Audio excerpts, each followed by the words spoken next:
Welcome to PM7 sports. Team India versus England మధ్య one day series ప్రస్తుతం జరుగుతున్న సంగతి తెలిసింది. ఇప్పటికే ఈ టోర్నమెంట్ లో మొదటి వన్డే గెలిచిన టీమిండియా రెండో వన్డేలో గెలిచి సిరీస్ కైవసం చేసుకోవాలని ప్రయత్నాలు చేస్తుంది. టీమిండియా వర్సెస్ ఇంగ్లాండ్ మధ్య రెండవ వన్డే మ్యాచ్ ఎల్లుండి జరగనుంది.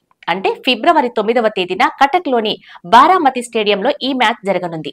ఇప్పటి వరకు కటక్ లో ఆడిన వన్డేలలో టీమిండియాకు మంచి రికార్డే ఉంది. మరి 9వ తేదీన కూడా మనదే విన్ అంటున్నారు క్రికెట్ అభిమానులు.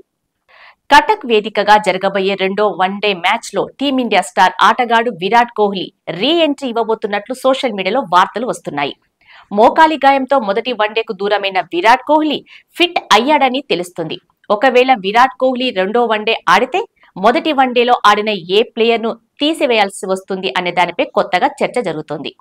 మొదటి వన్డేకు విరాట్ కోహ్లీ గాయంతో దూరం కావడంతో శ్రేయస్ అయ్యర్ ను రంగంలోకి తీసుకొచ్చాడు కెప్టెన్ రోహిత్ శర్మ. అయితే చివరి క్షణంలో టీమిండియాలోకి వచ్చిన శ్రేయస్ అయ్యర్ 50 పరుగులు చేసి అద్భుతంగా రాణించాడు.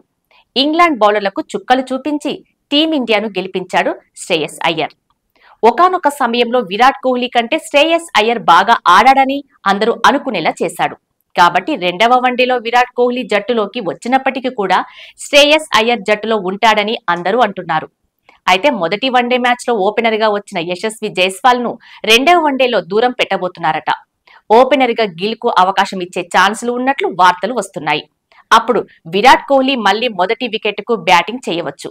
ఇక విరాట్ కోహ్లీ తర్వాత శ్రేయస్ అయ్యర్ బ్యాటింగ్ చేసే ఛాన్సులు స్పష్టంగా కనిపిస్తున్నాయి. మొత్తానికి విరాట్ కోహ్లీ రీ ఎంట్రీతో ఈ ఇద్దరు యంగ్ క్రికెటర్ల భవిష్యత్తు ప్రశ్నార్థకంగా మారింది. చివరి క్షణంలో శ్రేయస్ అయ్యర్ ఆడతాడా లేదా జైస్వాల్ ఆడతాడా అనే టెన్షన్ కూడా ఉంది.